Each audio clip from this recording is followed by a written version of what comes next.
ስላገቷትኝ ደንግጣ ነበረ። ዳዊትም ለትንሽ እኮ ነው ያመለጡኝ እውነት። ቆይ ግን ከህይወት ምንድን ነው የሚፈልጉት እነዚህ ሰዎች ግን ይላል። ትን ብድግ አድርጋ ያው እንግዲህ ከህፃኗ ጋር የሚገናኝ ጉዳይ ነዋ ለዛ ነው ትለዋለች ማለት ነው።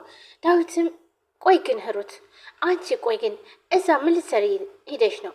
እንዴት ስዛገኘንሽ? ይላታል። ሂሩትን ብድግ አድርጋ ቆይ እስኪ እናንተንም እስኪ ልጠይቃችሁ እናንተ ምን ሊሰሩ ነው ወደዛ ቦታ የመጣችሁት ብላ ትጠይቃለች ማለት ነው። ሳሚን ብድግ አድርጎ እንዴ አሁን ቆይ እንደዚህ አይነት ጥያቄ በአሁኑ ሰዓት ይጠየቃል? ይላል። ምክንያቱም ሂሩት ወደ ታገተችበት ቦታ እናም ሁላቸውም ሶስታቸውም በአንድ ስር የተገናኙ ገርሟቸዋል። እናም እየተጠያየቁ ነው ምን ልትሰሩ ሄዳችሁ እየተባባሉ ነው። ዝም ትቆጣና በቃ ጠየቃችሁኝ መለስኩላችሁ ትለዋለች። እናም ዳዊትን ብድግ አድርጎ ቆይ ቆይ ቆይ ሁላችንም በተመሳሳይ ሰዓት አንድ ቦታ ተገናኘን እና ታዲያ ይሄ አጋጣሚ ነው ልትሉኝ ነው ብሎ ይጠይቃቸዋል። እሱም ብድግ አድርጋ አዎ እኔ ህይወትን እየተከተልኳት ነበር ትላለች። ዳዊትን ብድግ አድርጎ የት ደብረ ዘይት ድረስ ይላታል። አዎ ምክንያቱም በዛውም የሆነ የሚያጋጥማት ችግር ካለ ብዬ እየተከተልኳት ነበር ትለዋለች። ዳዊትም በጣም ይናደድና ወይኔ ዳዊት ቆይ አንቺ ታዲያ የትኛዋ ደህንነት ነሽ እንዴ? ቆይ ለምንድን ነው እራሽን እንደዚህ ችግር ውስጥ የምከችው ብሎ እህቱን ጥያቄ ይጠይቃታል። እሱም ብድግ አድርጋ ይኸውላችሁ እኔ ህይወትን እንዴት እንደሚከታተሏት ሰዎች እንዳሉ በጣም እርግጠኛ ነበርኩ። እናም ለዛ ነው እየተከታተልኳት የነበረው ትላለች ማለት ነው። ሳሚን ብድግ አድርጎ እመኝኝ አንቺንም አንድ ቀን ዋጋሽን እንደሚሰጡሽ ታውቂያለሽ። እነዚህ ሰዎች በጣም ከባድ ሰዎች ናቸው ብሎ ያስፈራራታል። በጣም ተጨናንቆ ህይወት ስላልነቃች ቆይ ግን ሰዎች ህይወት እስከዚህን ሰዓት መንቃት አልነበረባትም? እውነት እኔ ግን በጣም እየጨነቀኝ ነው። ለምንድን ነው ቆይ የማትነቃው? ይላል። እናም እንደዚህ ሲል ህይወት ከተኛችበት ቀስቀስ ስትልና ቆይ ምንድን ነው? ምን ተፈጥሮ ነው?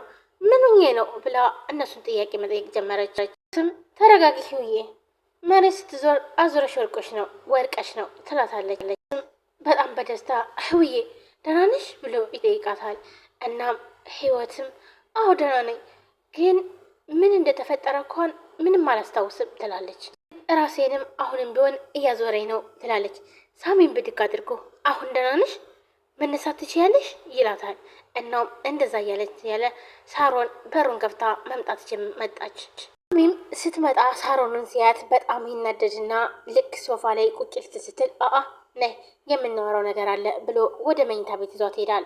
ሳሚም የት ነበርሽ? ይላታል። እናም እሷም አንተ ራስህ የት ነበርክ? ትለዋለች። ሳሮን እንዳትዋሽ እኔ እየተከታተልኩሽ ነበር።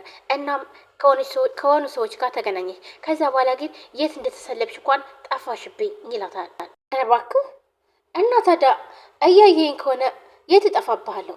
መቼም መንፈስ አይደለሁም አይደለ? እንዴት እሰውርብሃለሁ ብላ ትለዋለች። ሳሚም ብስጭት ሄደና እኔ ግን ይኸውልሽ መንፈስ እየሆንሽብኝ ነው። በቃ እኔ እኮ ግን ምንሽንም ሊይዝሽ አልቻልኩም ይላታል። አቶ ሳሙኤል አሁን ለምን ተሰወርሽ ብለህ ክስ ልታነሳ ከሆነ ሂድ ክሰሰኝ፣ ነገር ግን ክሱ ውሃ አያነሳም ትለዋለች።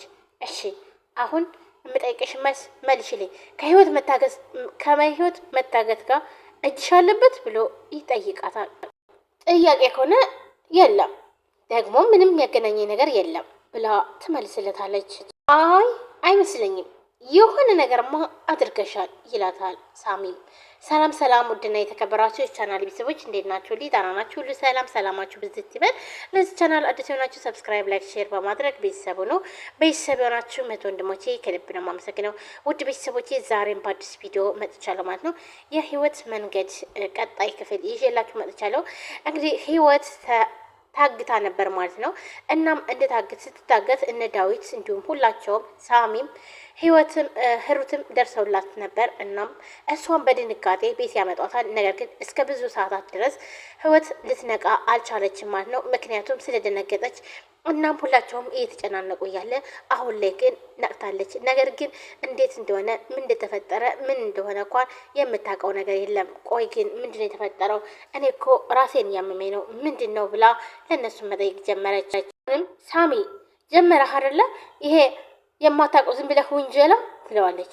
እናም ሳሚን ብስጭት ልጅና አይችሻለሁ ይኸውልሽ እዛው ህይወት ከታገተችበት ቦታ አይቼሻለሁ ይላታል። ቆይ ህይወት መታገቷን ራሱ እኮ ይኸው ከአንተ ነው እየሰማ ያለው ትላለች ሳሮን። ሳሚን ብድግ ያደርግና ኧረ እባክሽ ያ ሁሉ ሰዎች ስታገኝ ነበር አይደል እንዴ ብሎ ይላታል። ይህ ደግሞ ከአንቺ ስራ የሚያገናኘው ነገር የለም፣ ያው ስራሽ የታወቀ ነው ይላታል። ሳሮንም ብስጭት ትልና ይኸውልህ ሳሚ ስለ እኔ ስራ አንተ ምን ታውቃለህ? አንተ ብቻ ገንዘብ እየወሰድክበትን እንጂ የምታውቀው ነገር አለ ትለዋለች። ይኸውልሽ አትቀላቀይ ወደዛ ወደዚህ አሁን እውነቱን የማትነግሪ ከሆነ ለነ ዳዊት ነግሬ ሁሉንም ነገር የባሰ ህይወት እንዲከብድብሽ ነው ማድረግሽ ይላታል። ተመልከቱልኝ ማን እያስፈራራኝ እንደሆነ ትልና ሳሚን ትበሳጭበታለች። ምክንያቱም እንዴት ታስፈራራኛለህ ብላ ሳሚን ብስጭት ትልና ይኸውልሽ ልንገርሽ አይደለ እውነቱን ካልነገርሽኝ እንዲሁም እኔን ካላመንሽ አንቺንም አላምንሽም ይላታል። ለሳሚ የፈለግከውን ነገር አድርግ አሁን ላይ እነሱ ከሆነ በእኔ ላይ እምነት አጥተዋል። እባክሽን የገባሽበት ነገርም ካለ ንገሪኝ፣ ፈጽሞ እኮ የማላውቃት ሰው እየሆንሽብኝ ነው ብሎ በትህትና መጠየቅ ጀመረ። ደክሞኛል ልተኛ ነው ብላ ሳሮንም ጥለው ትሄዳለች። ዳዊትም ሁላቸውም እየተነጋገሩ ስለሆነ ምክንያቱም እንዴት በአንድ ቦታ በተመሳሳይ ሰዓት ልንገናኝ እንችላለን ተባብለው እናም ዳዊት ብድግ አድርጎ እሺ እኔ እንዴት እንደተገኘው ልንገራችሁና እናንተም በየተራ ትናገራላችሁ ይላል። እናም ህይወት ለህይወት ደወልኩኝ። እናም ህይወት እየመጣች መሆኑን ነገረችኝ እና የምትወርድበት ጋር ለመቀበል እኔም ወደ እሷ ሄድኩኝ። ከዛም በቃ ይሄው በዚህ ሁኔታ ሆና አገኘዋት ብሎ መልስ ይሰጣቸዋል። ህይወትም ብድግ አድርጋ አዎ እኔ ደግሞ እስከዛው ድረስ ስካታተላት ነበር እና ደብረ ዘይት ድረስ አብሬያት ሂጃለሁ፣ ነገር ግን እሷ አላየችኝም ትላለች። ሳሚም ብድግ አድርጎ እኔ ደግሞ በአጋጣሚ ነው ይላል። ዳዊትም እንዴት በአጋጣሚ ይህ ነገር ግን ያጠራጥራል ይላል።